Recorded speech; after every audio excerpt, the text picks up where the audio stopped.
ജനങ്ങളുടെ അവകാശത്തിലേക്ക് കടന്നു കയറിയെടുക്കുന്ന തീരുമാനം എന്ന് പറയുന്നത് അത് എന്തു താല്പര്യത്തിന്മേലായിരിക്കണം?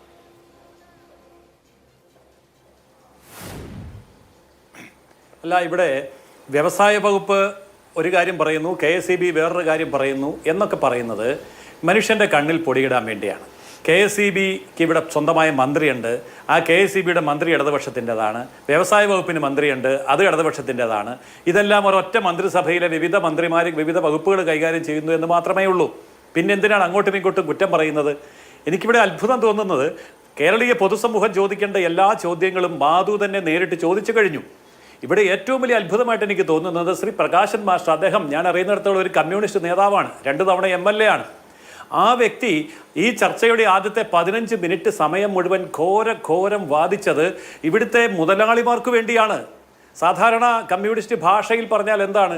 കുത്തക മുതലാളിത്വ ബൂർഷ സാമ്രാജ്യത്വ ശക്തി, മൂലധന ശക്തി എന്നൊക്കെ പറഞ്ഞ് മനുഷ്യന് മനസ്സിലാകാത്ത ഭാഷയെ സംസാരിക്കുന്നതൊന്നും ഇന്ന് കണ്ടില്ലല്ലോ. ഞാൻ ചോദിക്കട്ടെ, ഈ മുരുകപ്പ ഗ്രൂപ്പിന്റെ കാർബറേറ്റർ കമ്പനി എന്ന് പറയുന്നത് ഒരു സ്വകാര്യ കമ്പനിയല്ലേ? ആ സ്വകാര്യ കമ്പനിക്ക് ആ അവകാശമുണ്ട്, അവർ ഈ അവകാശമുണ്ട്, അവർ 12 യൂണിറ്റ് തുടങ്ങുമെന്ന് കത്തെഴുതി തന്നിട്ടുണ്ട്.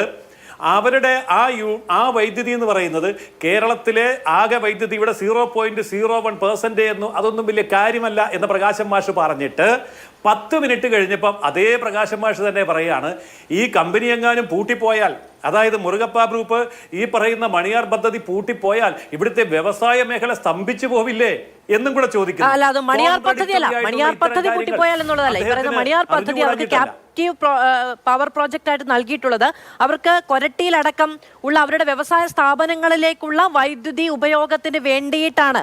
അത്തരം പ്രോജക്റ്റുകൾ ഇനി വരാനിരിക്കുന്ന 10 പ്രോജക്റ്റുകളുടെ പ്രപ്പോസൽസ് ഇതെല്ലാം പൂട്ടിപ്പോകുമെന്നുള്ളതാണ് പ്രകാശ് മാഷ് ഉന്നയിച്ചത്. അദ്ദേഹം കൊണ്ടുവന്ന ആശങ്ക. അങ്ങനെയാണെങ്കിൽ ഞാൻ ആ പ്രകാശൻ മാഷോട് ചോദിക്കുന്ന ചോദ്യം ഇതാണ്, ഇവിടെ ഇപ്പോൾ നിർമ്മാണത്തിലിരിക്കുന്ന 6 ജലവൈദ്യുത പദ്ധതികളുണ്ട്, അത് എന്തുകൊണ്ട് സമയബന്ധിതമായിട്ട് പൂർത്തിയാക്കുന്നില്ല? അതുപോലെ തന്നെ ഭാവി ജലവൈദ്യുത പദ്ധതികൾ എന്ന് പറഞ്ഞ് കേരള ഗവൺമെന്റ് തന്നെ മുന്നോട്ട് വച്ചിരിക്കുന്ന 37 വൈദ്യുത പദ്ധതികളുണ്ട്. അങ്ങനെ 37 43 ജലവൈദ്യുത പദ്ധതികൾ വഴിയിലിട്ട് ഇഴച്ചുകൊണ്ടിരിക്കുകയാണ്. അതിന്റെ പണി പൂർത്തിയാക്കിയിട്ടില്ല, അത് കമ്മീഷൻ ചെയ്തിട്ടില്ല. അപ്പോൾ അത് 43 ജലവൈദ്യുത പദ്ധതികൾ കമ്മീഷൻ ചെയ്യാതെ നീട്ടിക്കൊണ്ടു പോകുന്നത് എന്തിനു വേണ്ടിയാ?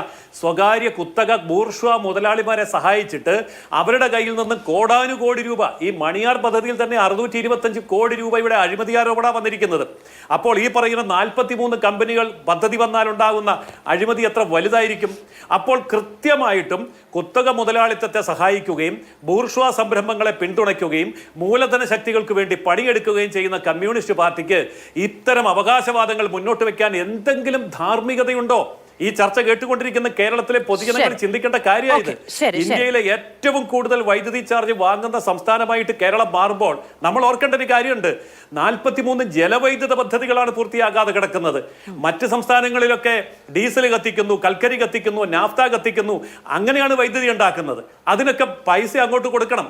1 കിലോ കൽക്കരിക്ക് ഏറ്റവും കുറഞ്ഞത് 18 രൂപയുണ്ട്, നാഫ്തയ്ക്ക് 60 രൂപയുണ്ട്, ഡീസലിന് 90 രൂപയുണ്ട്. വിലയൊക്കെ നമ്മൾ കാണുന്നതാണ്. അതൊക്കെ കത്തിച്ചിട്ട് വൈദ്യുതി ഉണ്ടാക്കിയിട്ട് അദാനിയും അതേപോലെ ടാറ്റായും അങ്ങനെ ടോറന്റ് പവറും ഒക്കെ അവരവിടുന്ന് 1 രൂപ 75 പൈസ മുതൽ 4 രൂപ 20 പൈസ വരെ യൂണിറ്റിന് വൈദ്യുതി ഇങ്ങോട്ട് തരുന്നുണ്ട്. ഇതേ കേരള ഗവൺമെന്റ് ടാറ്റ കമ്പനിയുമായിട്ട് കരാർ ഒപ്പുവെച്ചിട്ടുണ്ട്. അതിന്റെ വിശദാംശങ്ങളും ജനങ്ങളുടെ കയ്യിലുണ്ട്. അപ്പോൾ ടാറ്റ കമ്പനിയോട് വൈദ്യുതി മേടിക്കാനും ഈ കമ്മ്യൂണിസ്റ്റ് ഗവൺമെന്റിന് യാതൊരു മടിയുമില്ല. പറയുമ്പോൾ വലിയ കമ്മ്യൂണിസം പറയുകയും കുത്തല മുതലാളിത്തത്തെ എന്നും ചീത്ത പറയുകയും മൂലധന ശക്തികളെയും ബൂർഷകളെയും എതിരെ മുദ്രാവാക്യം വിളിക്കുകയും ചെയ്തിട്ട് അവരുടെ കമ്പനി നിലനിർത്താൻ കരാറ് ലംഘിച്ച് 25 കൊല്ലം നീട്ടിക്കൊടുക്കുക.